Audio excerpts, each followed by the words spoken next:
जा रहे हैं फ्रिक्शन का लेक्चर नंबर 2। इसमें पुलिंग और पुशिंग फोर्सेस को हम लोग डिस्कस करेंगे। लास्ट लेक्चर में मैंने हॉरिजॉन्टल आपको सिखाया था, अब कुछ एंगल पर हम लोग स्टार्ट करेंगे। देखो यहाँ पर कुछ स्टैंडर्ड रिजल्ट्स आएंगे, फिर उनमें कुछ कैलकुलेशन के टूल्स मैं आपको सिखाऊंगा। अब सबसे पहले हम पुलिंग फोर्स पर काम शुरू करते हैं। पुलिंग फोर्स के लिए आप ऐसे समझो, मेरे पास एक ऑब्जेक्ट है जिसका मास m है, जैसे लास्ट लेक्चर में हम लोग चल रहे थे।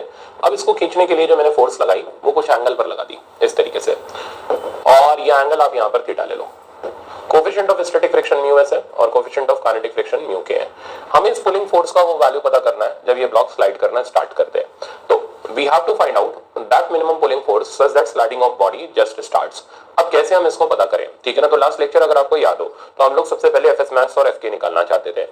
अगर हमें डब्बे को चलाना है तो चलाने वाला फोर्स एफ एस मैक्स से ज्यादा होना चाहिए। जैसे ही ज्यादा होगा ब्लॉक चलना स्टार्ट कर देगा, बराबर होगा तो लिमिटिंग कंडीशन बन जाएगी। तो चलो पहला काम हम ये करते हैं कि एफ एस मैक्स निकालते हैं। अब स्टूडेंट से गलती क्या होती है, एफ एस मैक्स वो सीधे कर दिया म्यू इंटू एम जी। अरे भाई पहले चेक कर लो कि नॉर्मल रिएक्शन एम जी के बराबर है भी या नहीं है। तो अब ये फोर्स कुछ एंगल पर लग रही है, ये नॉर्मल रिएक्शन को एम जी के बराबर नहीं रहने देती। तो आपको सबसे पहले इस फोर्स के कंपोनेंट करने हैं। जैसे ही आप कंपोनेंट करोगे तो इधर कंपोनेंट आ जाएगा एफ कॉस थीटा, ऊपर कंपोनेंट आ गया एफ साइन थीटा, साथ में आ गया नॉर्मल रिएक्शन, नीचे की तरफ आ गया mg। तो ये हमारी पहली स्टेप रहेगी। तो हमने कंपोनेंट किए, रहेगी नहीं अब मेरी है, ठीक है ना। मैं तो आपको फाइनल रिजल्ट दूंगा, उस पर प्रैक्टिस कराऊंगा। तो अब यहां से हम नॉर्मल रिएक्शन कैलकुलेट करते हैं। तो इन फोर्सेस को जैसे आप बैलेंस करोगे तो n plus F sine theta equals to mg हो गया, और बेटा नॉर्मल का वैल्यू आ गया mg minus F sine theta. तो हुआ क्या, हुआ ये कि इस फोर्स के अपवर्ड कंपोनेंट ने नॉर्मल को mg नहीं रहने दिया, mg से कम करा दिया। तो पहली बात, जब हम ऑब्जेक्ट को पुल करते हैं तो पुल करने से फोर्स का अपवर्ड कंपोनेंट आता है, वो नॉर्मल रिएक्शन को कम करा देता है। अगर नॉर्मल रिएक्शन कम हो गया तो एफएस मैक्स भी कम हो गया, एफएस मैक्स कम हो गया तो वेल्डिंग तोड़ना आसान हो गया।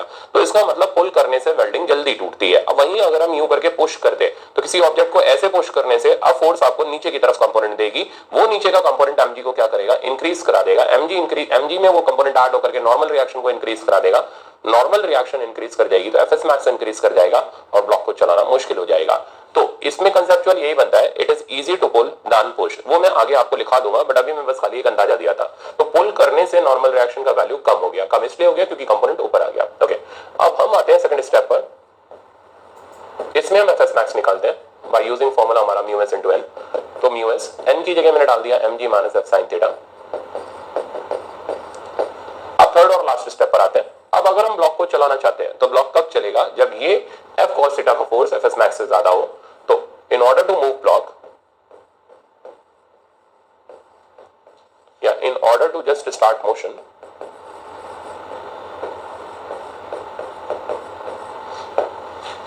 चलाने वाला फोर्स यानी F cos theta must be greater than और इक्वल टू एफएस मैक्स।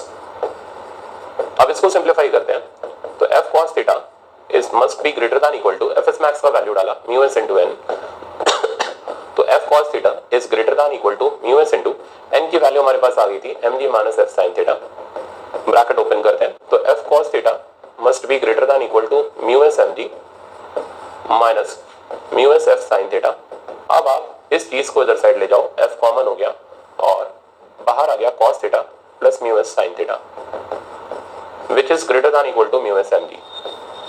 तो मेरे पास पुलिंग फोर्स का वैल्यू आ गया जो ब्लॉक को चला सकती है, और वो वैल्यू आ गया greater than equal to mu S mg by cos theta plus mu S sine theta.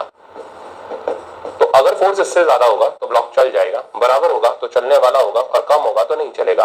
तो मैं यहाँ पर limiting value of pulling force लिख लेता हूँ, ग्रेटर देन हम अपने हिसाब से मैनेज कर लेंगे। वो आ गया mu S mg divided by cos theta plus mu S sine theta.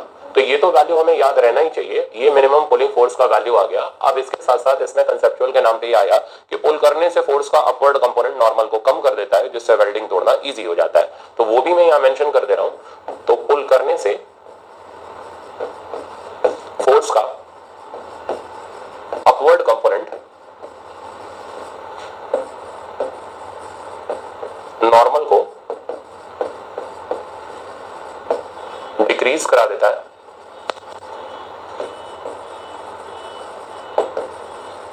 जिससे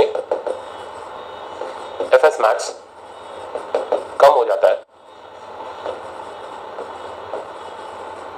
एंड वेल्डिंग जल्दी टूटती है।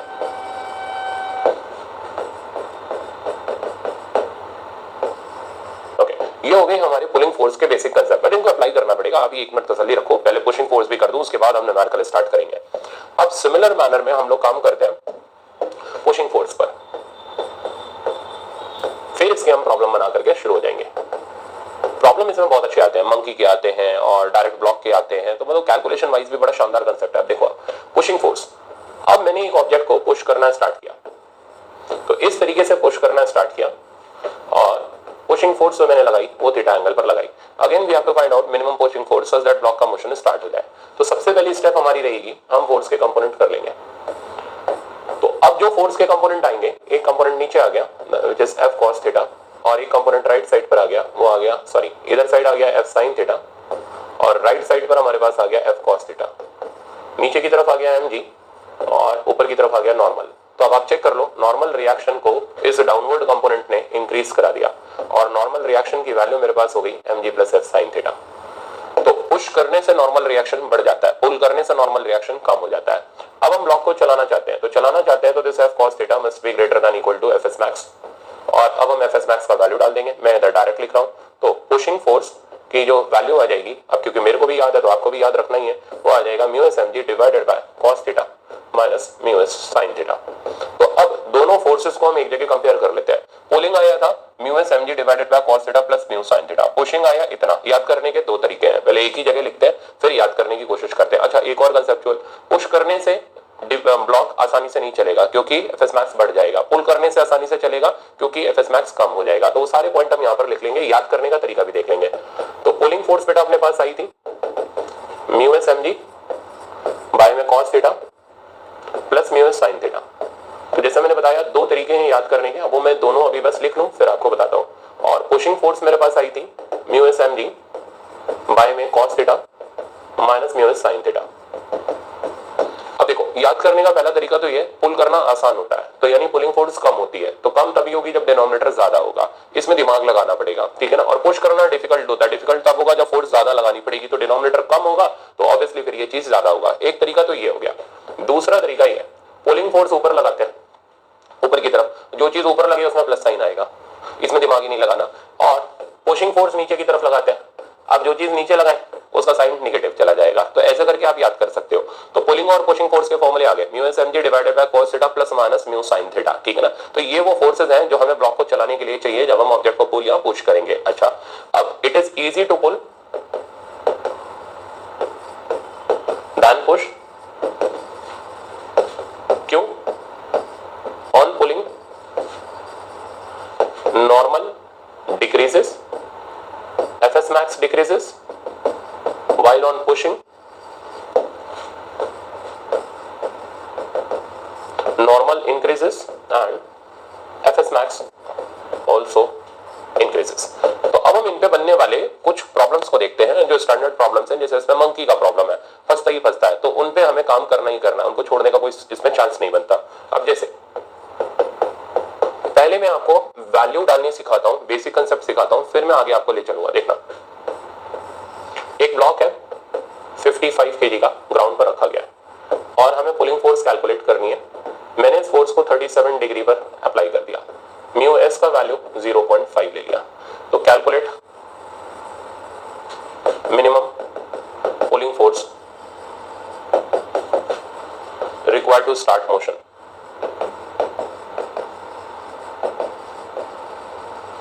अब ये हो गया हमारा स्ट्रेट फॉरवर्ड सवाल। अब हमें बार बार डराइव करने की कोई जरूरत नहीं है, जो स्टैंडर्ड फॉर्मूला हम उसका यूज कर सकते हैं। देखो, तो मिनिमम पुलिंग फोर्स अगर हम कैलकुलेट करें, आप लगा के एक बार खुद करो और फिर मेरी कैलकुलेशन देखो, ठीक है ना, किसकी ज्यादा फिट बैठती है वो समझना।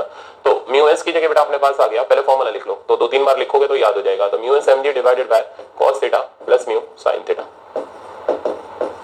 तो पुलिंग फोर्स का जो वैल्यू मेरे पास आ गया म्यू एस हो गया 0.5, mg करोगे तो ये 55 into 10 आ गया, डिवाइडेड बाय cos थीटा। अब cos थीटा यानी cos 37 हो गया 4/5 प्लस 0.5 इंटू sin 37 हो गया 3/5। तो रिजल्ट आया एफ पुलिंग इक्वल्स टू, पढ़ा दें इसको, 0.5 इंटू 55 इंटू 10 डिवाइडेड बाय देखें कितना बनता है, तो 5 और 3 मल्टी, इसको कैंसिल मत करो नहीं तो फिर एलसीएम लेना पड़ेगा, परेशान होंगे। तो ये 1.5 हो गया और 4 मिलकर के 5.5 आ गया, डिवाइडेड बाय 5 आ गया। अब इसको सिंपलीफाई कर डालो आप, ये यहां से कटा 1.1, 1.1 से 55 कटा तो ये बना 50। तो फाइनली आंसर मेरे पास आ रहा है 0.5 इंटू 50 इंटू 10। सिंप्लीफाई करोगे बेटा आप इसको तो आंसर मिल जाएगा 250 न्यूटन। तो जब हम 250 न्यूटन की फोर्स लगाएंगे तो ब्लॉक बस चलने ही वाला होगा, ठीक है ना, और 250 से कम लगाएंगे तो ब्लॉक नहीं चलेगा। अब इसी प्रॉब्लम को मैं मॉडिफाई करके दिखा दे रहा हूं, और मॉडिफिकेशन ये इंपॉर्टेंट है और मोस्ट इंपॉर्टेंट है और टेस्ट में फंस जाता है। देखो अब जैसे सेम डाटा का कंसेप्ट यूज करते हैं, क्योंकि एक बार डाटा आ गया ना हमारे पास तो फिर हमारे लिए कैलकुलेशन अब आसान हो गई। म्यू एस आपको 0.5 दे रखा है और 37 डिग्री पर ये स्ट्रिंग एक बांधी रही है जो कि यहां पर पुली से कनेक्टेड है, और पुली थ्रेड से, और थ्रेड पे इधर अपना वही जो हमने लॉज ऑफ मोशन में बंदर छोड़ा था लटक गया, ठीक है ना। तो अब हमें क्या पता करना है, इस मंकी का मास 20 kg है, थोड़ा बेचारा गरीबी का शिकार है। अब पता ये करना है कि find out maximum acceleration of monkey with which he can climb rope without moving block। तो अब कंडीशन डाल दी गई कि भाई ब्लॉक को चलाए बिना बताओ मंकी का मैक्सिमम एक्सेलरेशन कितना हो कि ब्लॉक स्लाइड ना करे। तो सबसे पहला काम मंकी क्या करेगा, ऊपर, ये तो आप जानते हैं मंकी ऊपर जाने के लिए रस्सी को नीचे खींचेगा तो रस्सी में टेंशन डेवलप होगी। अब ये टेंशन जब इसके बॉडी वेट से ज्यादा होगी, बॉडी वेट हो गया, मैं इसके कलर चेंज कर दे रहा हूं, तो मंकी ने टेंशन डेवलप करी और ये टेंशन जब इसके बॉडी वेट 200 से ज्यादा होगी तो ये मंकी को ऊपर लेकर के जाएगी। अब जितनी ज्यादा ताकत से खींचेगा उतना एक्सेलरेशन ज्यादा होता चला जाएगा। अब जितनी ज्यादा ताकत लगाएगा तो इस डब्बे के खिसकने के चांस भी बन जाएंगे, यानी यही टेंशन इस ब्लॉक को खिसकाने का काम कर रही है। तो अब करें कैसे, स्टार्टिंग कहां से ले, कंडीशन ये है कि हमें ब्लॉक को मूव नहीं कराना, तो हम ब्लॉक को मूव कराने वाली फोर्स ले लेते हैं, यानी हम इस पुलिंग फोर्स का वैल्यू निकाल लेते हैं। तो हम इस टी की लिमिटिंग वैल्यू निकाल लेते हैं, यानी अब ये टी हमारे लिए पुलिंग फोर्स बन गया। और टी की यानी पुलिंग फोर्स की अगर हम वैल्यू निकालें, जो कि अभी हमने निकाली भी थी, तो वापस से निकालेंगे। एक बार फॉर्मूला लगाते हैं, mu S mg divided by cos theta plus mu S sin theta, और इस डाटा को कैलकुलेट किया था हमने तो अभी आ गया था हमारे पास 250 न्यूटन। तो इसका मतलब अंदर 250 न्यूटन से ज्यादा की टेंशन डेवलप नहीं करा सकता, अगर करा दिया तो डब्बा सरक जाएगा, कंडीशन वॉलेट हो जाएगी। तो हमें पता चल गया इस टी का जो मैक्सिमम वैल्यू है दैट कैन बी 250 न्यूटन। तो हमने क्या किया, पुलिंग फोर्स का फॉर्मूला लगा करके इस टी की वैल्यू को ऑब्टेन कर लिया। इस टी की जो मैक्सिमम वैल्यू मेरे पास आ गई वो आ गई फिर से 250 न्यूटन। अब हम इस बंदर का मैक्सिमम एक्सेलरेशन इजीली निकाल सकते हैं, क्योंकि इससे ज्यादा टेंशन जनरेट करी तो डब्बा स्लिप हो जाएगा। तो टी का मैक्सिमम वैल्यू हमारे पास आ गया 250 न्यूटन। अब हम एक्सेलरेशन निकालते हैं, अपना वही आसान सा कंसेप्ट, चलाने वाला माइनस रोकने वाला इज इक्वल्स टू मास, मास हो गया 20 और एक्सेलरेशन हो गया a max। सिंपलीफाई करोगे बेटा आप इसको तो ये बना 50/20 इक्वल्स टू a max, और a max का वैल्यू हमारे पास आ गया 2.5 मीटर पर सेकंड स्क्वायर। तो आसान था, तो आराम से ये बंदर अपना चढ़ गया रस्सी के ऊपर बिना डब्बे को मूव कराए। अब देखो सिमिलर सिचुएशन मैंने यहाँ क्रिएट कर दी। मंकी का मास 50 kg है, म्यू एस 0.5 है, एंगल 45 डिग्री है, डब्बे का मास 30 kg है। अब मैंने बोला minimum acceleration with which monkey moves down without sliding block, यानी अब मंकी ऊपर जाने की बजाय नीचे आ रहा है। नीचे आने पर ये रस्सी को क्या करेगा, लूज करेगा, ठीक है ना। जितना ज्यादा लूज करेगा इस ब्लॉक के चलने की टेंडेंसी उतनी कम हो जाएगी। तो पहले हम ये निकालते हैं कि यार ये चलना कब स्टार्ट करेगा, यानी limiting value of pulling force निकाल लेते हैं। तो टी नॉट निकालते हैं। तो सबसे पहला हमारा सवाल का स्टार्टिंग ही होगा कि हम टी नॉट ही कैलकुलेट करके फॉर्मूला लगा के काम खत्म करते हैं। तो टी नॉट का फॉर्मूला हो गया म्यू एस mg बाय में cos theta plus mu S sin theta. अब तो याद हो गया होगा आपको फॉर्मूला, और एक बार आप कोशिश करो, ठीक है ना, उसके बाद वीडियो आगे प्ले करना। म्यू एस का वैल्यू मेरे पास आ गया 0.5, mg की जगह बेटा आ गया अपने पास 300 डिवाइडेड बाय cos 45 हो गया 1/√2 प्लस 0.5 इंटू sin 45 भी 1/√2। √2 पूरी इक्वेशन से निकल के ऊपर चला गया, तो 0.5 इंटू √2 इंटू 300 डिवाइडेड बाय 1.5, 1.5 इससे कैंसिल हुआ और ये मेरे पास आ गया 200। तो फाइनल रिजल्ट टी नॉट का आ गया 0.5 इंटू 200 हो गया 100 टाइम्स √2 को मैं अभी 1.4 ले रहा हूं, तो टी नॉट की वैल्यू आ गई 140, यानी रस्सी में 140 से ज्यादा की टेंशन हुई तो ये रस्सी इस ब्लॉक को आगे स्लाइड करा देगी।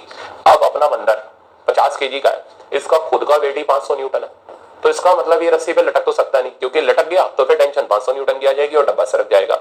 यानी कंटिन्यूअसली इसे नीचे डिसेंड करना पड़ेगा और कम से कम ऐसे डिसेंड करना पड़ेगा कि ये रस्सी को लूज करके टेंशन को 140 पहुंचा दे। तो यहाँ रस्सी टाइट नहीं कर रहा, रस्सी को क्या कर रहा है, उसकी टेंशन को कम कर रहा है। तो बंदर ने रस्सी को फेंक करके टेंशन को बना दिया लिमिटिंग टेंशन यानी 140 न्यूटन। हाँ, और ज्यादा तेजी से फेंके तो टेंशन और कम हो जाएगी, एक्सेलरेशन और ज्यादा हो जाएगा।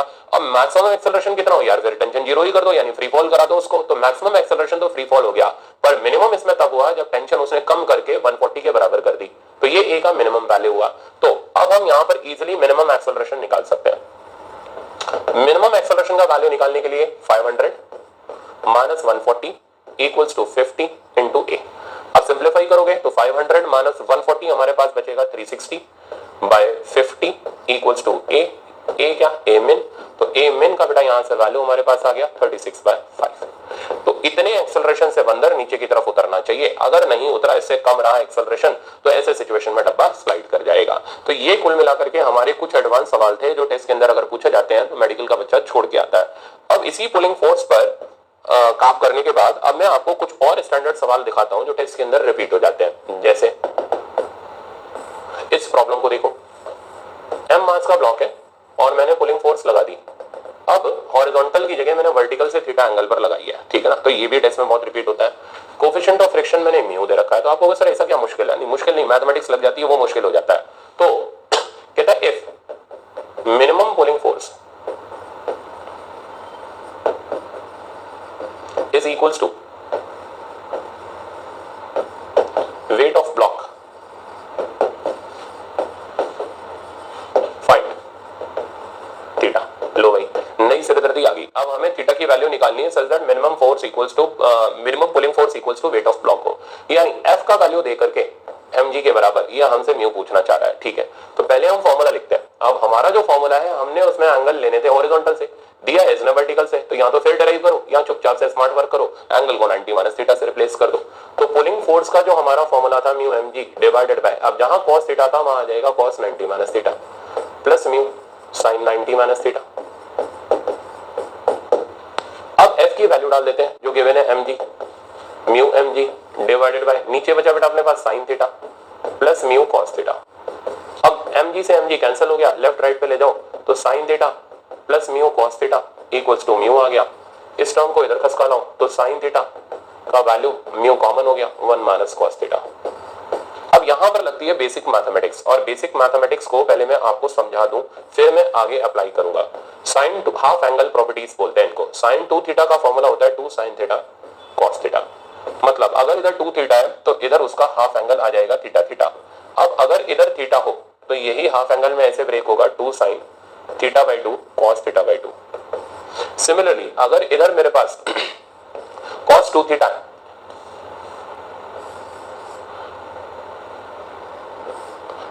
तो cos 2 थीटा की जो आइडेंटिटी होती है वो होती है cos square theta minus sin square theta. तो ये कुछ मैथमेटिकल आइडेंटिटीज है और बताता हूं। 1 माइनस cos थीटा ये होता है 2 sin स्क्वायर थीटा बाई 2, और 1 प्लस cos थीटा ये होता है 2 cos स्क्वायर थीटा बाई 2। तो कुल मिलाकर के हमें ये मैथमेटिकल आइडेंटिटीज अब इसमें यूज करनी पड़ती हैं। तो इस रिजल्ट को मैं नेक्स्ट पेज पे कैरी फॉरवर्ड कर रहा हूं। तो रिजल्ट आया मेरे पास sin theta equals to mu 1 minus cos theta. अब sin थीटा को ब्रेक किया 2 sin theta by 2 cos theta by 2 equals to mu 1 minus cos theta को ब्रेक किया 2 sin स्क्वायर थीटा बाई 2। अब बेटा ये सिंप्लीफाई हो गया आराम से, sin से एक sin कैंसिल हो गया और बचा मेरे पास cos theta by 2 equals to mu sin theta by 2। अब इसके बाद तो एक ही काम करना है, cos और sin को एक साथ लेके tan बना लो और म्यू को दूसरी तरफ ले जाओ। तो 1 by mu equals to tan theta by 2। तो ये इधर साइड चला गया tan inverse 1 by mu equals to theta by 2। आप देख रहे हो ना प्रॉब्लम कितना मजेदार बन गया, और 2 इधर बाहर आ गया और रिजल्ट आ गया tan इनवर्स 1 बाई म्यू। तो फाइनली हमने थीटा का वो वैल्यू निकाल दिया जिस पे हमें लगाने पर पुलिंग फोर्स mg के बराबर मिले। Same as it is result आपका पुशिंग में भी बन जाता है।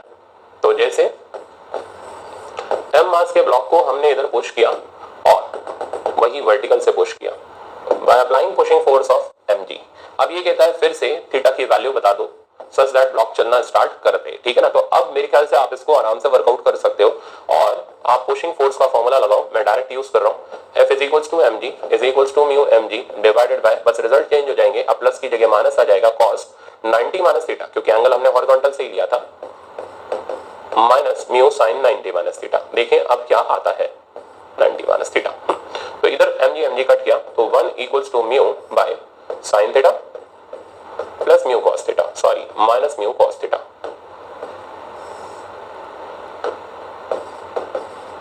अब आप इसको लेफ्ट राइट ले जाओ, तो लेफ्ट राइट ले जाने पर मैं डायरेक्ट लिख रहा हूं साइन थीटा बराबर म्यू 1 प्लस कॉस थीटा। अब इसको सिंप्लीफाई करो तो वही हाफ एंगल की प्रॉपर्टीज डालो, 2 sine theta by 2 cos theta by 2 equals to mu cos 2 cos square theta by 2।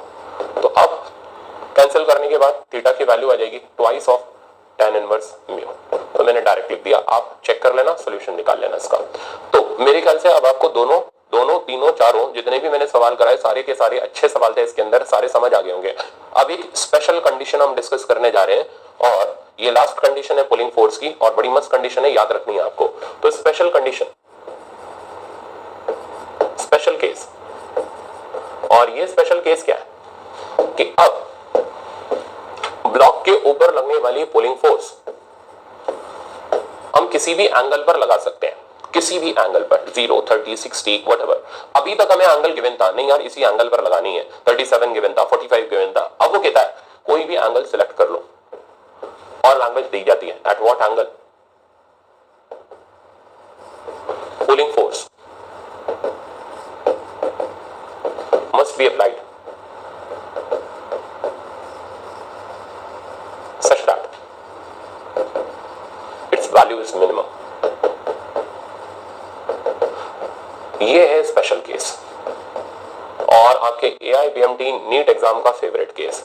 अब देखो इस पे तो AIPMT 2011 में वर्क पावर एनर्जी का भी प्रॉब्लम आया हुआ है। अच्छा, अब हमें एंगल पता लगाना है, किस पे लगाएं सच दैट लगने वाली पुलिंग फोर्स मिनिमम हो। मेरे ख्याल से पहले आप इसका कंसेप्ट सुनो। सपोज करो मैंने इस एंगल को अभी थीटा रखा, जो कि मेरे को नहीं पता। पहले ऑब्जर्वेशन देखो, मान लो मैंने ये पुलिंग फोर्स 30 डिग्री पर लगाई, इसका वैल्यू मेरे को मिला 50 न्यूटन, कि भाई 50 न्यूटन लगाते ही डब्बा चलने वाला होता है। मैंने एंगल को चेंज करके 35 किया, तो पुलिंग फोर्स का वैल्यू कम होकर के 48 हो गया, और एंगल बढ़ाया, पुलिंग फोर्स और कम हुआ। तो हुआ क्या, मैंने ये ऑब्जर्व किया कि जैसे जैसे मैं एंगल चेंज करते चले जा रहा हूँ, पुलिंग फोर्स का वैल्यू कम होते चले जा रहा है। एट सम एंगल, सपोज करो 45 डिग्री, ये पुलिंग फोर्स उन बाकी सब फोर्सेस में सबसे कम आई, और फिर एंगल और बढ़ाने पर पुलिंग फोर्स अब बढ़ना स्टार्ट हो गई। तो मैंने ये नोटिस किया कि पुलिंग फोर्स वर्सेस थीटा का ग्राफ जनरली ऐसा होता है जैसा प्रिज्म में डेविएशन का होता है। मतलब जैसे जैसे हम थीटा बढ़ाते चले जा रहे हैं, पुलिंग फोर्स कम होता चला जा रहा है, और at particular value of theta ये पुलिंग फोर्स मिनिमम होता है। अब वो कितना, वो थीटा बताओ जब ये लगने वाला पुलिंग फोर्स मिनिमम हो, मतलब बाकी सबके कंपैरिजन में सबसे कम हो, और कितना हो। तो दोनों काम पर हमें स्मार्टली वर्क करना है।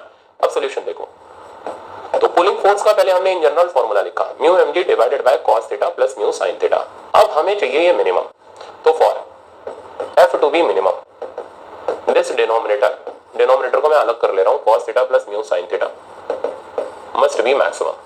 तो अगर डिनोमिनेटर मैक्सिमम होगा तो ये फोर्स मिनिमम होगा। कोई भी चीज मैक्सिमम या मिनिमम हो तो उसका डिफरेंशिएशन 0 होता है। तो मैंने इसे डिफरेंशिएट करके 0 डाला, cos थीटा का डिफरेंशिएशन हो गया minus sin theta plus mu cos theta equals to 0। आमने सामने ले गए और रिजल्ट आ गया tan theta is equal to mu. याद कर लो, डेराइव नहीं करना आपको। तो जब हम पुलिंग फोर्स ऐसे एंगल पर लगाएं जिसका tan थीटा म्यू के बराबर हो, तो वो पुलिंग फोर्स मिनिमम हमेशा होगी। और उसकी मिनिमम वैल्यू निकालने के लिए मैं कुछ खास नहीं करूंगा, इस रिजल्ट को यहां पर सब्स्टिट्यूट कर दूंगा। कैसे, राइट एंगल ट्रायंगल बना के, ये हो गया थीटा, ये हो गया म्यू, ये हो गया 1, ये हो गया under root 1 plus mu square.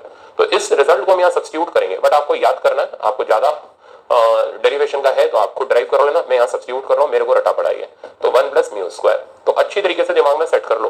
जब हमें एंगल गिवन ना हो और ये पता करना हो कितने एंगल पर लगाएं सच दैट लगने वाला पुलिंग फोर्स मिनिमम हो, तो उस एंगल का वैल्यू होना चाहिए tan थीटा बराबर म्यू, और उस मिनिमम पुलिंग फोर्स का फॉर्मूला होगा mu mg divided by under root 1 plus mu square.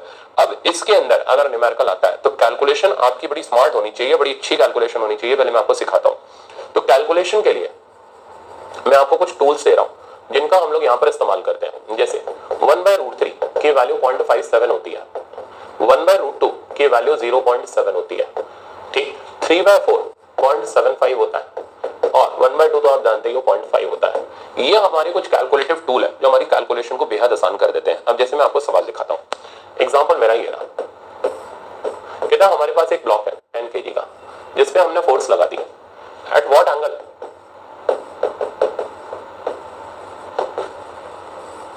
this force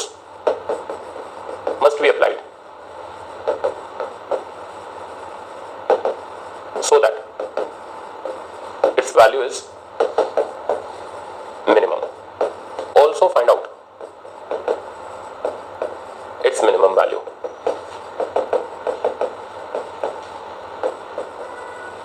Given mu is 0.7.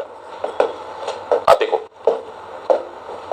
पहली बात तो मेडिकल का बच्चा ये सोच नहीं पाएगा करना कैसे, अगर रटा हुआ है तो ही कर पाएगा, और दूसरा ये म्यू बराबर 0.7 के चक्कर में उलझ करके उसकी कैलकुलेशन खराब हो जाएगी। अब मैं आपको दिखाता हूँ कैलकुलेशन करनी कैसे।